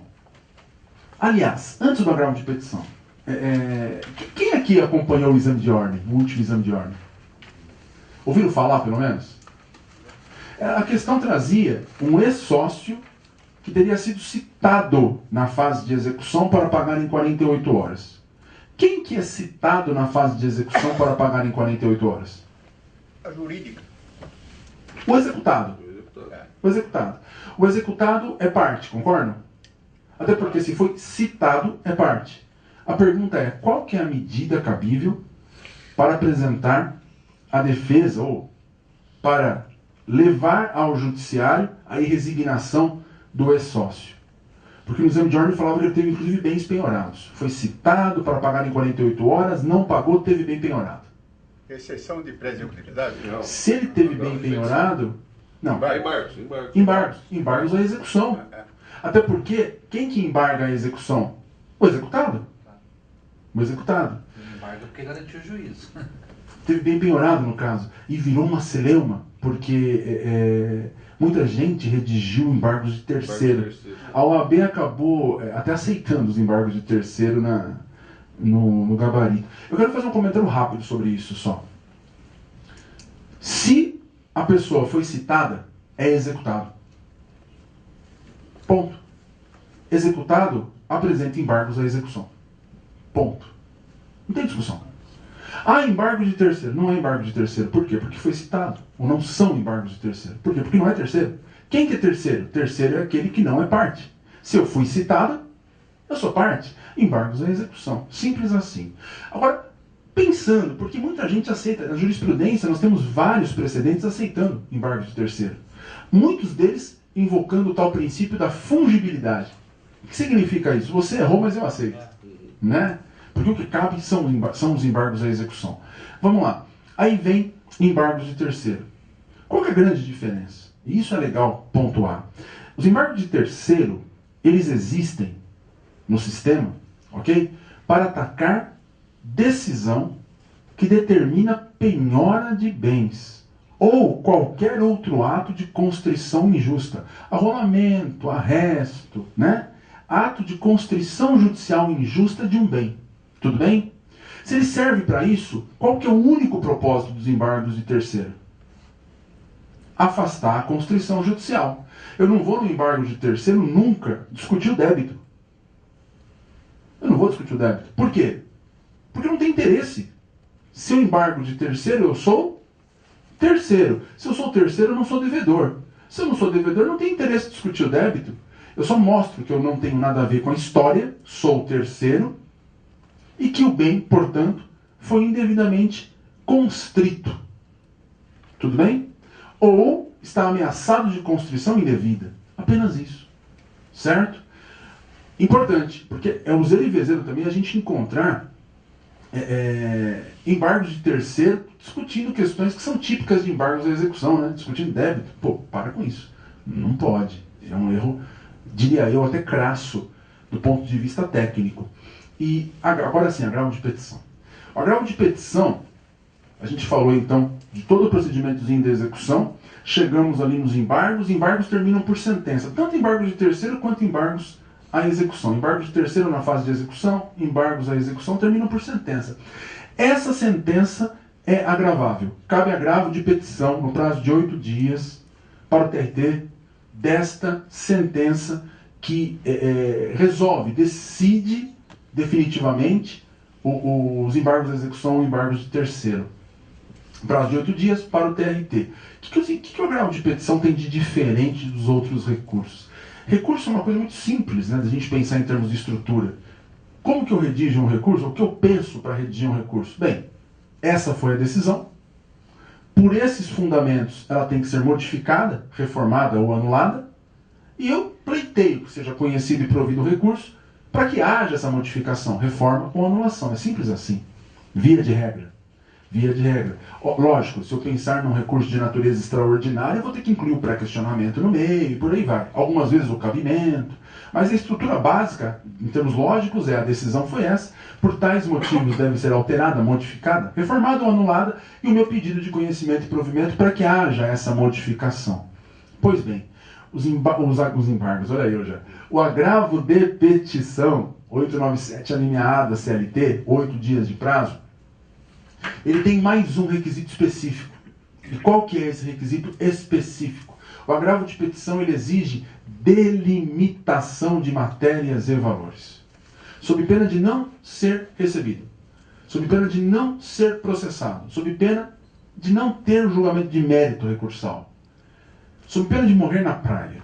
O agravo de petição deve indicar, de modo claro, que matérias da decisão atacada são objeto do recurso e quais os valores pertinentes a estas matérias. Por quê? A história da celeridade do processo do trabalho, de novo. A ideia é as matérias que forem resolvidas nos embargos, ok? E que não tiverem repercussão sobre elas, no que tange ao agravo de petição, aquelas matérias que não serão atingidas pelo agravo de petição. Aquelas matérias, aqueles valores que, portanto, são devidos e não estão mais nem sendo discutidos, porque o agravo de petição sobre elas não discute, ok?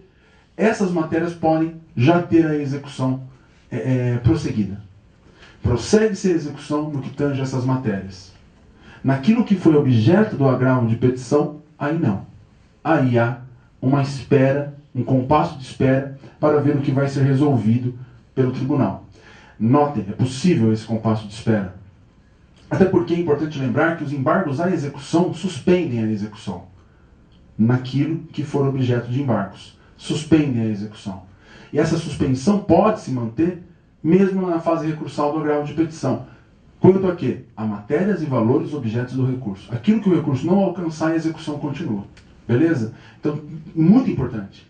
Porque também é comum nós vermos e ouvirmos notícias de agravos de petição que morrem, que são extintos, sumariamente fulminados, pela falta do cuidado básico de delimitar matérias e valores. Como é que eu delimito isso? Implicitamente? Explicitamente. Eu costumo colocar na peça de interposição, naquela primeira parte do recurso, matérias e valores. E delimito mesmo, como se fosse um esqueminha, para que não haja dúvida, para que o juiz, ao fazer o seu juízo de admissibilidade, ele perceba claramente o que eu estou discutindo e qual a repercussão do meu agravo de petição. Via de regra, a coisa vai que vai. Não há problema. Delimitação de matérias e valores é algo muito importante no agravo de petição. Do agravo de petição, cabe algum recurso? Da decisão do agravo de petição? Recurso de revista? Recurso de revista. Só que aqui nós temos duas situações. Primeira situação, recurso de revista hoje, contra a decisão proferida em fase de execução, tem cabimento previsto no 896, parágrafo 2º da CLT. 896, parágrafo 2º da CLT, ok? Hoje, recurso de revista em ações na fase de execução, de decisões proferidas na fase de execução, portanto, de decisões de agravo de petição, somente cabe para atacar violação direta ou literal à Constituição Federal. Eu só consigo fazer subir a revista na fase de execução se o meu fundamento for: olha, esse dispositivo da Constituição Federal foi direta, literalmente violado pelo TRT no julgamento do agravo de petição. Nenhum outro fundamento faz subir recurso de revista na fase de execução. Só violação direta, literal e literal ao texto constitucional. Artigo 896, parágrafo 2º da CLT. Ok? Distribuindo o recurso de revista e sendo não conhecido, cabe agravo de instrumento? Então, se o recurso de revista sendo apresentado, interposto e sendo travado na origem, ok? No primeiro juízo de admissibilidade, no TRT, Sim. ele pode sim ser objeto de agravo de instrumento. Né? O agravo de instrumento ele sempre vai caber para quê? Para fazer subir o recurso. Claro. Agora, subiu, o senhor falou em conhecimento, né? Sim, sim. Então, conhecimento seria no segundo juízo de admissibilidade. Subiu o recurso, chegou no órgão adquirente, no TST, e, por exemplo, por decisão monocrática do relator, ele não prossegue. Tá ok? Ou não é conhecido pelo colegiado. Tá certo? Não vamos mais falar em agravo de instrumento. Agravo de instrumento é para destrancar na origem. É sempre para atacar a decisão que não recebe o recurso, na origem. Beleza? Mas cabe, normal. Qualquer recurso. O agravo de instrumento cabe para destrancar segmento de qualquer outro recurso que não tenha sido recebido na origem. Recebeu, processou, enviou para o juiz o adquirente, esquece, não se fala mais de agravo de instrumento. Se a decisão que vier a travar o recurso for monocrática do relator, é muito provável que caiba agravo interno, né, o antigo agravo regimental, e por aí vai. Lembrando que está em vigor, lembrando que já foi publicada a Lei 13.015, de 21 de julho de 2014, que muda sensivelmente o sistema do recurso de revista entre nós.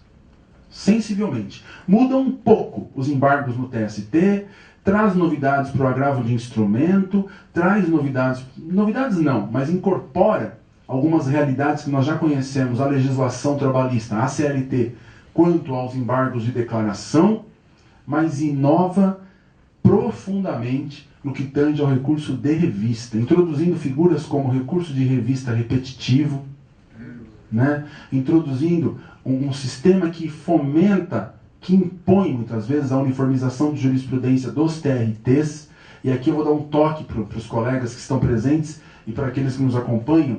Agora nós temos obrigação, advogado na área trabalhista tem que conhecer bem os incidentes de uniformização de jurisprudência. Como é que a gente faz isso? Regimento interno dos tribunais, ponta da língua, e temos que conhecer os artigos 476 a 479 do CPC. O CPC traz a questão da uniformização de jurisprudência do 476 ao 479. Então, leitura obrigatória, hein? Leitura obrigatória e prévia ao exame da Lei 13.015. Entender a questão da uniformização de jurisprudência para depois entender o que vai trazer a CLT a partir de 60 dias contados do dia 21 de junho. Né? De julho, desculpem, 21 de julho. Ok? Portanto, 60 dias de vacácio para a mudança da CLT. Certo? Amanhã e depois nós teremos... Amanhã vocês estarão aqui com o Gilberto Bruschi, né? Mas amanhã e depois nós teremos aqui na ASP um curso sobre essa lei com o professor Carlos Augusto Monteiro e o desembargador Francisco Ferreira Jorge Neto. Né? Semana que vem, professor. Semana que vem? Mudou? Eu não fiz minha inscrição. É semana que vem mesmo? Semana que vem. Nossa, tinha certeza que era amanhã. Então, desculpem a gafe. Amanhã a execução na Justiça Civil, que é o nosso curso aqui. Legal, então semana que vem, o colega está me corrigindo aqui, obrigado, o curso do professor Carlos Augusto Monteiro, o grande professor Carlos Augusto Monteiro, e o professor Francisco Ferreira Jorge Neto também. Dr. Moro também. Oi? Dr. Moro o também. Moro vai participar também? Bacana. Aí, uma dica, vale a pena, viu? Porque são mudanças profundas. Mas para vocês se prepararem, então, leiam o 476 a 479 e já passem os olhos no que traz o regimento interno do tribunal sobre isso. Interessante, vai ser útil para melhor compreender a novidade legal, beleza? Muito bom. Bem, colocado isso, vamos adentrar aos temas finais do nosso exame de hoje. E quais são os temas finais do nosso exame de hoje? Obrigado, meu cara. Quais são os temas... Valeu, obrigado. Quais são os temas finais do nosso bate-papo de hoje? Bem, inicialmente, 475J. Né? A história dos 10% de multa para quando não há pagamento espontâneo. Se é que a gente pode chamar de espontâneo um pagamento depois da intimação, né? Por parte do devedor. Bem, posição do TST, amplamente majoritária, incompatível com o processo do trabalho. Jurisprudência do TST, remansosa praticamente, traz a incompatibilidade do 475J. É uma coisa meio que óbvia. Por quê? O que traz o 475J? Intimado para pagamento, não o faz no prazo de 15 dias, o devedor. Após 15 dias, soma-se 10% de multa. Tudo bem? Pergunto. Processo do trabalho, execução trabalhista, 880 da CLT, citação para pagamento em 48 horas, não é isso? Sim ou não? Sim. Tá. Como é que eu vou compatibilizar as duas realidades?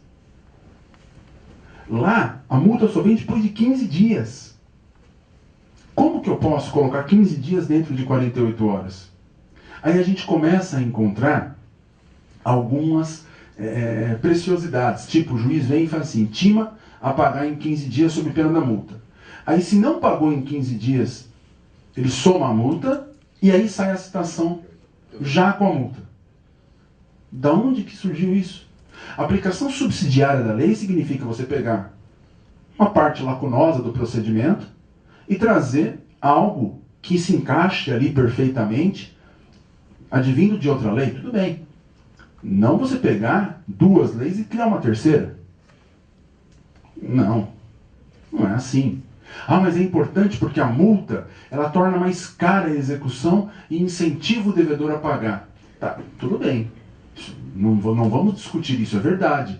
Mas a que custo? Não pode ser tão gravosa, né? E a que custo? eu simplesmente rasgar a lei e criar uma terceira? Mas já vi isso como se fosse normal.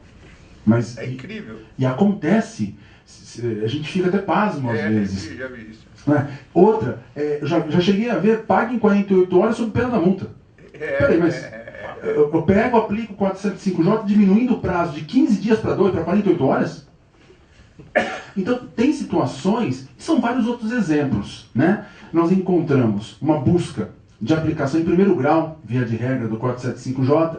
Aqui no TRT de São Paulo nós temos vários precedentes dizendo que é compatível, assim como temos vários precedentes dizendo que não é compatível. E o TST diz que não é. A minha pergunta é a seguinte. Ora, compatível ou não? TST diz que não dá, né? TST é a favor ou contra aplicar essa multa? Contra. A favor. A multa? A multa. Ele não aplica. Ele entende que é aplicável? Ele entende que não é aplicável. Ah, bom. Mas é a favor. E aí, Através de uma pressão, uma lava-lei. E aí eu explico. Existe um projeto. O TST entende, na maioria da sua composição, que não tem como aplicar o 475J na execução trabalhista porque não há lacuna. E mesmo que se entenda que há lacuna porque não tem a multa, alguns dizem que há lacuna axiológica, uma lacuna aí nesse sistema de valores, de sentidos, né? Tudo bem, lacuna axiológica, tudo bem. Mesmo que houvesse lacuna, para a gente trazer, basta a lacuna? Ou tem que ter compatibilidade? Não tem como compatibilizar. Como é que eu vou colocar 15 dias dentro de 48 horas? Não dá, é complicado, né? Ah não, mas eu posso criar uma fórmula perfeitamente. Pode-se fazer muita coisa, mas incompatível. Incompatível. Muito bem. O que faz o TST? O TST promove, incentiva o surgimento de um projeto de lei que tramita hoje sob o número 606. Projeto de Lei do Senado, PLS, Projeto de Lei do Senado, 606 de 2011. Um projeto de lei que não parou de tramitar. Está sendo levado a sério no Senado. O último relatório é do dia 24 de abril, agora, 2014. Se vocês pegarem, eu até aconselho que olhem o andamento deste projeto de lei, 606 de 2011. É um belíssimo projeto. Sempre andando, agora recentemente, com a última movimentação. Muito bom. Onde eu quero chegar? Quero chegar no seguinte. Quando a gente fala desse projeto, nós encontramos nele algumas questões bastante interessantes. Primeira questão. Hoje em dia, quando a empresa impugna os cálculos de liquidação, tá legal? E até a primeira pergunta que me parece aqui, do Marcelo Marques Sar, de Florianópolis. Obrigado, Marcelo, pela pergunta. Ele questiona a diferença da impugnação, a sentença de liquidação e a impugnação dos cálculos. Impugnação dos cálculos é aquela oportunidade que você tem lá na fase de liquidação, que o juiz te dá, normalmente, às vezes não dá, né? Mas normalmente ele concede, de você se manifestar antes dele proferir a decisão homologatória, ou antes dele proferir a sentença de liquidação. Isso é impugnação dos cálculos. A impugnação à sentença de liquidação é uma medida que a CLT garante ao credor no prazo dos embargos para atacar não o cálculo que foi apresentado pela parte contrária, não para impugnar o cálculo da parte contrária, mas para impugnar a própria decisão do juiz que decidiu, que colocou fim à fase de liquidação. Impugnar a sentença de liquidação.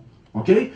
Durante a fase de liquidação, é franqueada às partes, via de regra, a oportunidade de impugnar, de se manifestar sobre os cálculos da outra parte e até os cálculos do próprio perito. Você está se manifestando sobre outro cálculo, defendendo o seu cálculo ali, para dar fundamentos, subsídios ao juiz, visando que este tenha uma boa decisão da fase de liquidação. Proferida a sentença de liquidação lá no prazo dos embargos, você pode apresentar a chamada impugnação à sentença de liquidação. Agora você ataca a própria sentença de liquidação. Legal? Então, é respondida a primeira pergunta aqui. Vamos voltar. Então, retornando. Hoje, quando você impugna, a reclamada impugnou os cálculos do reclamante. Tá certo? A impugnação é total? Ou, via de regra, tem uma parte ali que se reconhece devida? Quase sempre é parcial. Via de regra tem uma parte, mesmo porque você foi condenado, não é isso? Sabe o que o projeto traz?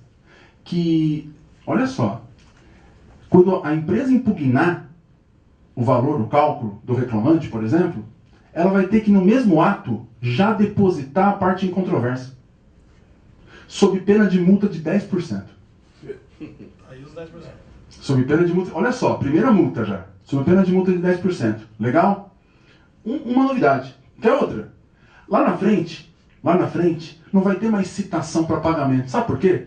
Esse projeto, ele troca, ele muda todos os artigos da parte de execução. Ele cria um texto novo, do 876 até o 892. Substitui o capítulo, a parte de execução da CLT, inteirinha, para criar a chamada fase de cumprimento de sentença no processo do trabalho. Vai acabar aquela discussão. A execução trabalhista é autônoma, é processo autônomo, é fase. Acabou. Fase de cumprimento que nem no processo civil. Tá ok? Lá na fase de execução propriamente dita, ao invés da citação para pagar em 48 horas, vai ter uma intimação para pagar em 8 dias. Não 15 que nem o CPC. 8 dias. Sob pena do quê? 10%. Multa de 10%. E aí traz o atual texto que não vai ser cumulativa essa multa com aquela da fase de liquidação, né? Ou aquela ou essa. Mas resolve-se o problema do 475J. A gente passa a ter um dispositivo na própria CLT. Tá ok? Na própria CLT. Outra coisa interessante que vai ser trazida por este novo sistema de execução trabalhista do projeto de lei 606 de 2011. Execução de título extrajudicial. E aqui eu basicamente termino a minha exposição para apenas responder as perguntas finais e a eventuais colocações dos colegas aqui presentes. Hoje, a CLT traz 2 títulos extrajudiciais. 2 títulos. Termo de conciliação firmado perante a Comissão de Conciliação Prévia, termo de ajuste ou de ajustamento de conduta. Só esses 2. A Constituição Federal, ao ampliar a competência da JT para alcançar as ações que versam sobre penalidades impostas pelos órgãos de fiscalização, criou para nós a figura da execução fiscal trabalhista. Então nós temos um terceiro título extrajudicial, que é a certidão da dívida ativa da União. Então vamos imaginar que foi lá o auditor fiscal do trabalho, multou a empresa. Essa multa vai para a dívida ativa da União. Como que se cobra um valor que está inscrito na dívida ativa? Execução fiscal. Extrai-se a CDA da União, certidão da dívida ativa, e execução fiscal. Essa execução fiscal tramita na Justiça do Trabalho. Ok? Com base na 6830? Isso, sim. Né? Inclusive o projeto traz que as execuções fiscais tramitarão nos termos da lei de execução fiscal. Sim. Ok? Então vamos lá. Vai para a JP. Qual que é o título? A certidão da dívida ativa. Isso não está expresso na CLT, mas é lógico, decorre da ampliação da competência da Justiça do Trabalho. Legal? Então nós temos 3 títulos extrajudiciais. Alguém poderia me perguntar, e se o empregador, no caso, emitir um cheque em favor do trabalhador e esse cheque for devolvido sem fundos? Não tem como executar. Na JT, não. Se o trabalhador quiser executar na Justiça Comum Estadual, perfeito. Na Justiça do Trabalho, não. Ok? Novidade do projeto. Cheques e quaisquer outros títulos de crédito, ok? Que versem sobre verbas trabalhistas, comprovadamente, poderão ser executados na Justiça do Trabalho. Ampliou. Ampliou depois de uma redução. Porque na primeira versão desse projeto, até o TRCT, sem pagamento, era considerado título executivo extrajudicial. Aí acabaram enxugando nas versões seguintes do projeto, e hoje acabaram incluindo cheques e outros títulos, o que já está bom, já ajuda bastante. Limita, porque hoje em dia usa-se muita ação monitória para esse tipo de coisa, né? Então deu uma enxugada para se tornar mais racional. Pô, tem um cheque, executa, né? Ir para a justiça comum é complicado, né? A Justiça do Trabalho, ela tem uma característica toda especial para fim de tornar mais célere o processamento da execução e por aí vai. Esse projeto de lei do Senado? Isso. Essa matéria toda? Está contido nesse projeto do Senado? Sim, no 606. Eu dei 3 ou 4 exemplos que eu considero centrais do projeto. Mas é um projeto que simplesmente substitui toda a parte de execução da CLT. E sai este ano? Difícil de prever, né? Difícil de prever. Está tramitando, acredito que vá sair. Tivemos audiências públicas já sobre esse projeto. Acredito que vá sair, mas prever quando é um pouco difícil. Eu vou apenas responder essas perguntas aqui, né? Vamos lá. Artigo 899. A reforma de uma sentença por tribunal regional ou superior antes de trânsito em julgado também permite a execução provisória? A execução provisória é possível a partir do momento que você tem a decisão favorável, evidentemente. Sobre penhora online, abrange o previsto no artigo 649-10 do CPC ou será a responsabilidade do devedor demonstrar isso? Aquele limite de 40 salários mínimos em poupança. Note, o 649, ele traz em todos os seus incisos hipóteses de impenhorabilidade. E essas hipóteses serão respeitadas independentemente do tipo de penhora, seja eletrônica, online, seja por outros meios, não é? O que é impenhorável não pode sofrer nenhum tipo de constrição. Muito bem. E nós temos aqui mais algumas outras questões, mas pelo nosso tempo e pelo nosso compromisso de encerrar os debates às 9 horas, né? Já faltam 3 minutos, eu me vejo obrigado a suspender as respostas. Mas eu vou fazer o seguinte, eu pegarei o e-mail dos colegas que fizeram as questões e faço questão de enviar por escrito a minha posição, a minha resposta acerca desses questionamentos, dessas perguntas. Pegarei agora, vou pedir apenas um pouco de paciência e até o final da semana eu enviarei por escrito a minha posição sobre esses questionamentos aqui apresentados. Então, selecionei 3 questões para rapidamente pontuarmos aqui e serão as demais certamente respondidas por e-mail para aqueles que as apresentaram, ok? Algum dos colegas aqui presentes gostaria de fazer algum comentário, alguma pergunta? Não só, eu acho simples, mas sempre acontece. O doutor entende que para ofertar os cálculos do autor é preclusivo ou não na fase de liquidação? Na medida em que você pode rediscutir isso em impugnação a sentença de liquidação. A pergunta é, foi intimado para apresentar? O juiz determinou 10 dias para o autor apresentar seus cálculos. Eu apresento em 12. Existe um, como fala, um posicionamento doutrinário e jurisprudencial bastante forte, no sentido de que se foi dado para você, ou foi dada para você a oportunidade de manifestação na fase de liquidação, e você não se manifesta, você não pode depois discutir mais isso. Porque quando da apresentação, eu ainda não tenho o cálculo do perito. Se o juiz homologa o cálculo do perito para o A ou B, eu posso rediscutir em tese o cálculo do... Sim. O que eu estou falando é o seguinte, por exemplo, o juiz reclamante apresentou o cálculo, reclamada não se manifestou, o juiz vai e homologa o cálculo do reclamante. Há um posicionamento muito forte no sentido de que não pode ser rediscutido isso depois pela reclamada. Ela teve a oportunidade de falar. Aí tem vários fundamentos. Precluiu. E tem vários fundamentos. Um deles, talvez, me parece o principal, está no 794 da CLT, que traz que as nulidades deverão ser arguidas na primeira oportunidade que a parte tiver de se manifestar. Entende? Como você não se manifestou quando te deu chance o juiz de falar sobre o cálculo, você não pode querer renovar isso depois. Beleza? Então, muito obrigado a todos os presentes, aos colegas que nos acompanharam pela internet, procurando ser pontual aqui no tempo que nos foi fixado, e espero que tenha sido útil esses minutos que ficamos juntos, discutindo, falando sobre a execução trabalhista, e espero ter vocês nos próximos cursos aqui na ASP, sempre uma grande felicidade em falar com os colegas presentes e aqueles que nos acompanham